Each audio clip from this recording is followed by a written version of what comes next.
Artinya apa? Apa yang dikatakan Nabi itu terbukti. Perempuan hari ini lebih kuat daripada laki-laki. Bukan pada aspek sosial, tapi lebih kepada aspek ketaatan dan kepatuhan mereka terhadap suami. Bapak Ibu, saya tidak menjelekkan perempuan, tapi dampak daripada emansipasi wanita dan feminisme itu, sehingga bukan hanya di sini Pak, di Saudi Arabia pada tahun 2015 tuntutannya besar. Kami perempuan menuntut hak kami. Oleh Muhammad ibn Salman dibukalah keran air tadi, diberikan hak perempuan. Mau ngapain kalian? Mau jualan silahkan, mau driver mobil silahkan, mau belanja keluar silahkan, mau jadi petugas imigrasi silahkan, mau jadi apapun kalian wanita silahkan. Dibuka kerannya oleh Muhammad ibn Salman. Haknya perempuan dibuka. Pengaruh pemikiran liberal. Jadi kalau kami nuntut kerja Pak Ustaz, salahkah? Tak salah dalam Islam, tapi yang salah ketidakpatuhan kita perempuan terhadap sang suami.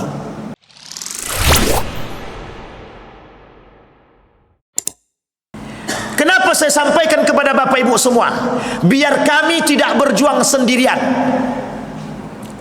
Kita butuh Bapak Ibu yang sadar terhadap perkembangan pola pikir hari ini. Kita ambil satu contoh.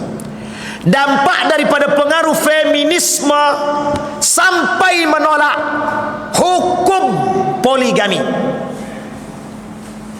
Itu dampak daripada feminisme. Anda tak suka dengan poligami, silahkan, tapi Anda jangan pernah tidak mengakui hukum poligami sebagai sunnah baginda Nabi Muhammad SAW. Lu Anda nggak suka poligami, tidak ada masalah. Anda nggak suka cadar, tidak ada masalah. Tapi orang yang merecehkan cadar, meremehkan cadar, itu menghina baginda Nabi Muhammad SAW. Mereka telah menghina Allah. Dampak daripada kasus feminisme. Berapa banyak hari ini perempuan yang menuntut haknya kepada suaminya, dan pada akhirnya mohon maaf dari pelecehan yang mereka lakukan. Organisasi-organisasi yang melecehkan agama, apa kata mereka? Derajat laki-laki dan perempuan di mata Allah sama. Sehingga mohon maaf, kalau kami bekerja, itu haknya kami.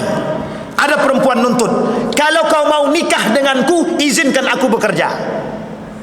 Kalau dapat perempuan seperti itu, jangan nikahkan, cari yang lain. Masih banyak perempuan yang lain. Masalahnya banyak yang tak suka. Itu masalah tuh. Sampai di sini bisa dipahami Bapak. Kenapa mereka demikian? Hasutan pemikiran oleh kelompok-kelompok yang menjunjung tinggi hak asasi manusia. Bapak Ibu sekalian yang berbahagia, otak kita dicuci. Sehingga hari ini Bapak Ibu sekalian yang berbahagia, nuntut bininya, kalau abang tidak izinkan aku bekerja, kita cerai saja. Itu calon-calon penghuni neraka. Perempuan yang calon penghuni neraka. Apa kata Nabi? Apa kata Imam Hasan Al-Basri? Jika seorang perempuan bercemberut saja kepada suaminya, indikasi sebagai penghuni neraka. Cuman cemberut aja baru. Wah, hari ini untung laki-laki ini kan. Alhamdulillah, senang hati kami Ustaz, bantu kami kali. Di sini Pak, untungnya di rumah kayaknya belum tentu untung kita Pak. Sampai ke rumah sama Pak, tidak mempan itu apa yang disampaikan Ustaz itu, terserah kata dia. Abang tinggal pilih aja, mau tidur di luar atau tidur di luar banget kata dia. Begitu Pak. Bukan tanpa sebab Pak, bukan tanpa sebab apa yang saya sampaikan. Dampak daripada pemikiran itu sejalan dengan apa yang dikatakan oleh Nabi. Kelak perempuan lebih berkuasa daripada laki-laki Pak. Sekarang kita lihat, siapa yang lebih berkuasa sekarang? Sampai-sampai ibu-ibu ini itu dapat julukan. Apa julukannya? Apa Pak? Pokoknya terkuatlah, gen terkuat di bumi, tidak bisa dilawan itu Pak. Salah kali lampu setnya dia yang marahin kita tuh. Wah, itulah hebatnya ibu-ibu kita sekarang. Artinya apa? Apa yang dikatakan Nabi itu terbukti. Perempuan hari ini lebih kuat daripada laki-laki. Bukan pada aspek sosial, tapi lebih kepada aspek ketaatan dan kepatuhan mereka terhadap suami. Sampai-sampai kata Nabi, mereka membuat suami mereka durhaka kepada kedua orang tuanya. Na'udzubillahi tsumma na'udzubillah. Bapak Ibu, saya tidak menjelekkan perempuan, tapi dampak daripada emansipasi wanita dan feminisme itu, sehingga bukan hanya di sini Pak, di Saudi Arabia pada tahun 2015 tuntutannya besar. Kami perempuan menuntut hak kami. Oleh Muhammad ibn Salman dibukalah keran air tadi, diberikan hak perempuan. Mau ngapain kalian? Mau jualan silahkan, mau driver mobil silahkan, mau belanja keluar silahkan, mau jadi petugas imigrasi silahkan, mau jadi apapun kalian wanita silahkan. Dibuka kerannya oleh Muhammad ibn Salman. Haknya perempuan dibuka. Pengaruh pemikiran liberal. Jadi kalau kami nuntut kerja Pak Ustaz, salahkah? Tak salah dalam Islam. Tapi yang salah ketidakpatuhan kita perempuan terhadap sang suami. Gimana mau dapat masuk surga tanpa hisab kalau begitu? Bapak Ibu sekalian yang berbahagia, salah satu proyek yang membuat jauhnya perempuan daripada nilai agama dan ketidaktaatan mereka terhadap suami adalah, mohon maaf, jangan tersinggung, emansipasi wanita dan feminisme. Gerakan yang mohon maaf, mungkin niat awalnya bagus, tapi setelah bercampur dengan pola pikir yang tidak benar, terselewengkan daripada nilai-nilai yang benar. Jangan salah Pak, dan itu sudah terjadi. Pada masa Nabi, perempuan ikut berperang, Nabi izinkan kok, bukan tidak Nabi izinkan. Salah satunya adalah Ummu Aiman yang pernah menjadi ibu susuan Nabi. Nabi izinkan berperang, bukan tidak Nabi izinkan, Nabi izinkan. Artinya perempuan punya peran terhadap Islam itu sendiri. Tapi yang harus dipahami adalah, jangan gara-gara pemikiran feminisme dan emansipasi itu merusak daripada nilai-nilai keislaman yang ada pada diri perempuan itu sendiri. Mohon maaf Bapak Ibu, pengaruh itu hari ini besar. Pengaruh hari ini besar. Dan bukan kita tak melihat Bapak Ibu, betapa seriusnya mereka memunculkan, mohon maaf, fikiran-fikiran mereka untuk dijadikan sandaran dalam kegiatan apapun, termasuk dalam urusan-urusan sosial. Maka Bapak Ibu sekarang lihat, kami perempuan berhak jadi pemimpin, kami perempuan berhak jadi ini, kami perempuan berhak jadi itu.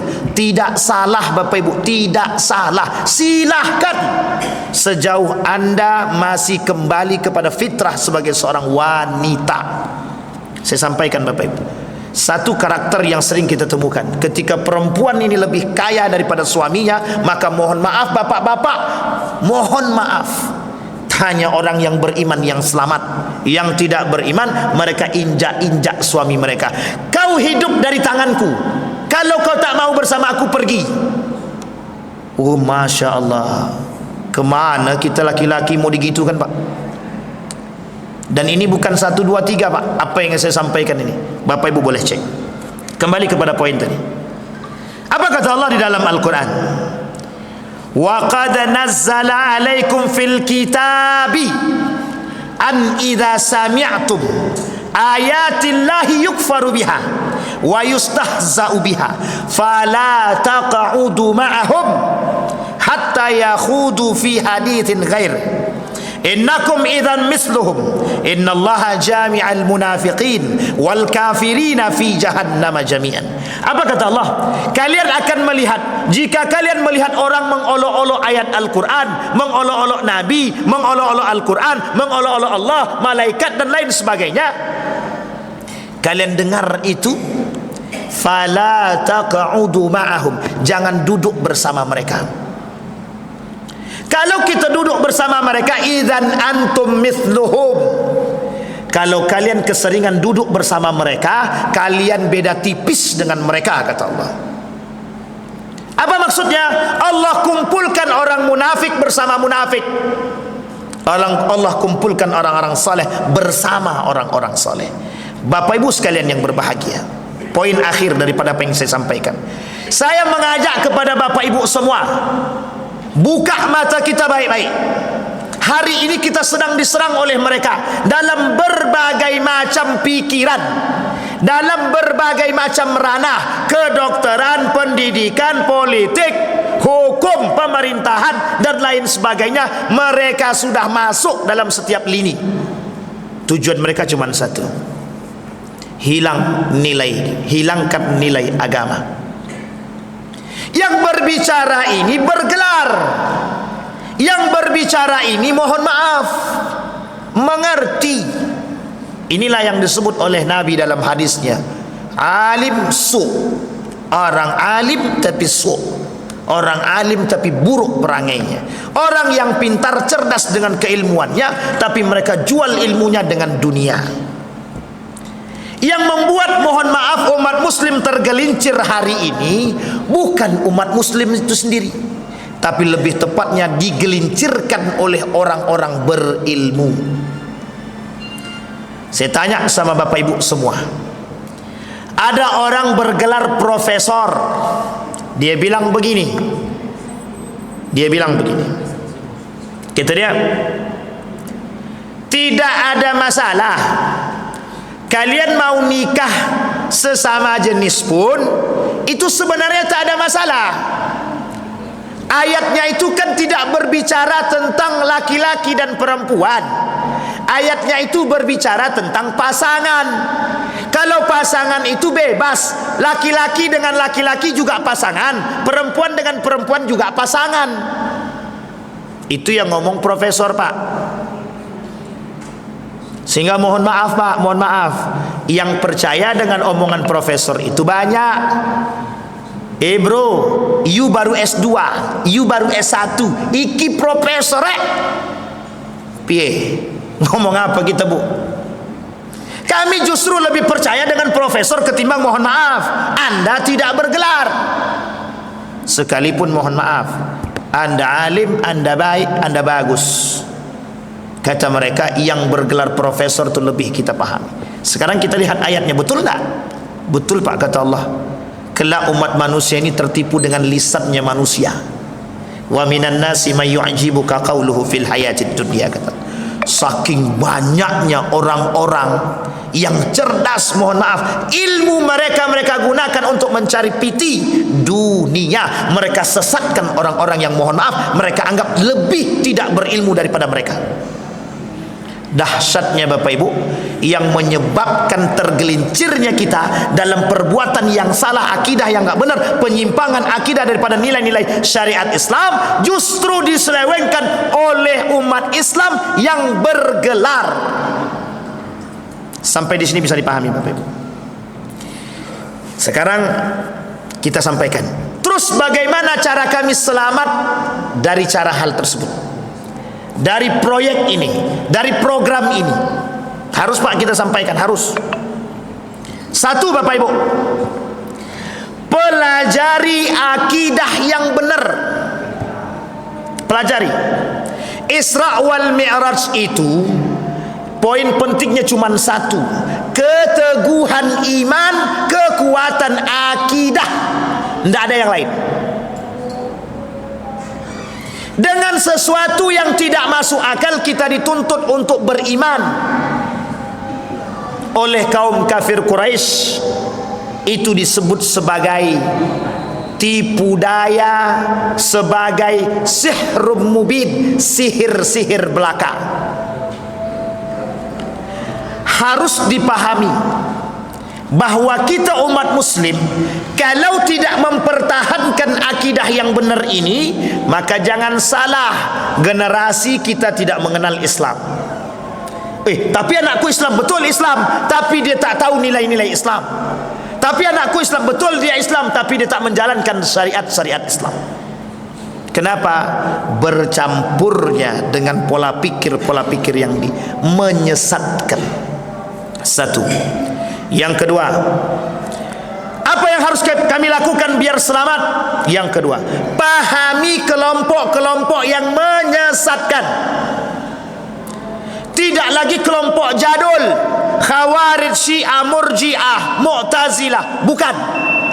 Tapi lebih kepada apa yang saya sampaikan tadi.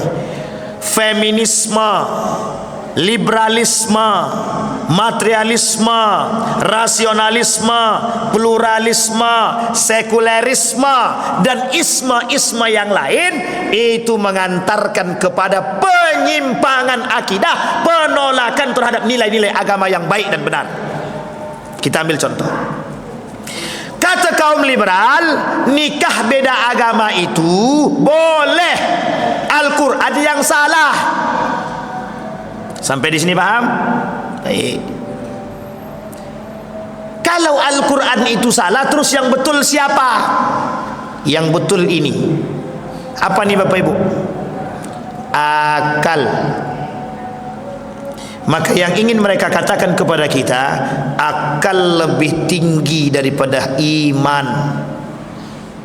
Sekarang Bapak Ibu boleh lihat seberapa tinggi manusia hari ini dengan akalnya. Sangat-sangat tinggi, bahkan merundukkan iman yang ada dalam diri mereka. Kami beriman kok kepada Allah. Betul, memang beriman dia Pak, beriman kepada Allah. Tapi mohon maaf, iman itu hilang ketika berkaitan dengan akal. Iman itu hilang ketika berkaitan dengan dunia. Iman itu hilang ketika berkaitan tentang jabatan. Iman itu hilang ketika berkaitan dengan kursi.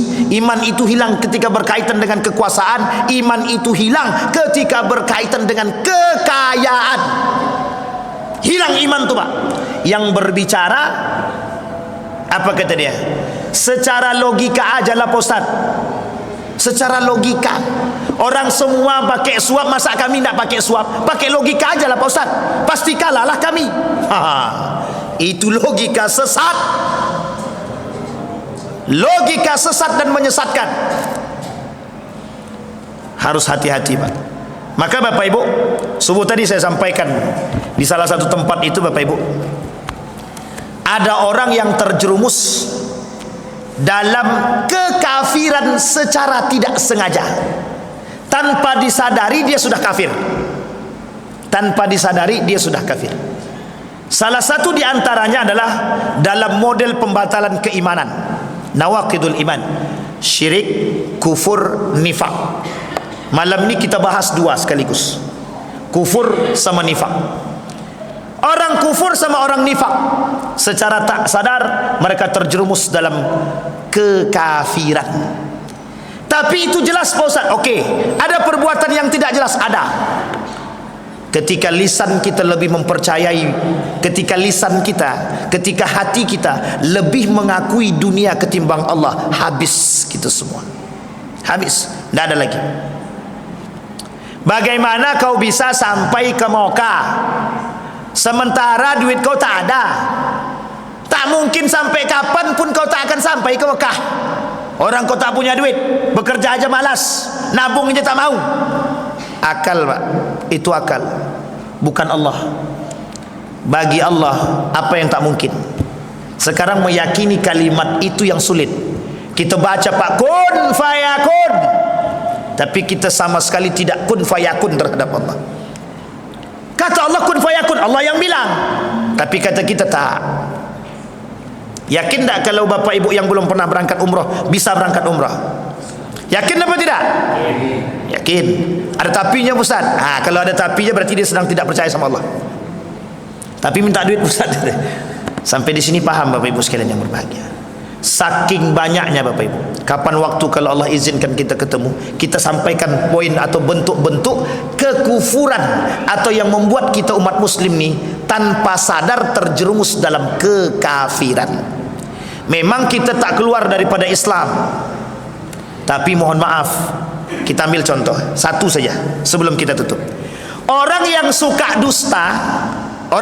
dusta, suka membongak dia, itu secara tidak langsung menjadi sebuah karakter. Nah, karakter yang tertanam dalam diri dia dalam dusta tadi, itu secara tidak langsung telah membuat diri dia kufur. Saya sampaikan satu hadis kata Nabi, ra'suz dzunubi al-kadzibu. Bapak dari segala dosa di muka bumi ini cuma satu bapaknya, dusta. Dengan satu dusta bisa membuat orang berkali-kali dusta. Kita ambil contoh. Ada anak mencuri duit bapaknya. Kira-kira takut tak dia dimarahi sama bapaknya? Takut. Kalau takut dia dimarahi sama bapaknya, kira-kira dia apa yang dia lakukan? Berdusta. Sekali berdusta, selamat dia apa yang dilakukan oleh setan pada dia sama iblis. Teruslah berbohong, maka engkau akan tetap selamat. Itulah Bapak Ibu yang kita katakan terjerumus dalam kekufuran. 1 kali, 2 kali, 3 kali kita berdusta, tapi sudah beribu kali kita berdusta, kita sudah terjerumus dalam kekufuran, nifak, munafik. Saya kira itu saja Bapak Ibu sekalian yang berbahagia, menjadi pengingat bagi kita semua. Mudah-mudahan lisan kita dan hati kita sinkron, mudah-mudahan hati kita terus aman, mudah-mudahan iman kita tidak goyang dengan kehidupan dan kemegahan dunia yang justru mengantarkan kita kepada kesesatan. Na'udzubillahi thumma na'udzubillah. Fa'tabiru ya ulil absar la'allakum tuflihun. Assalamualaikum warahmatullahi wabarakatuh.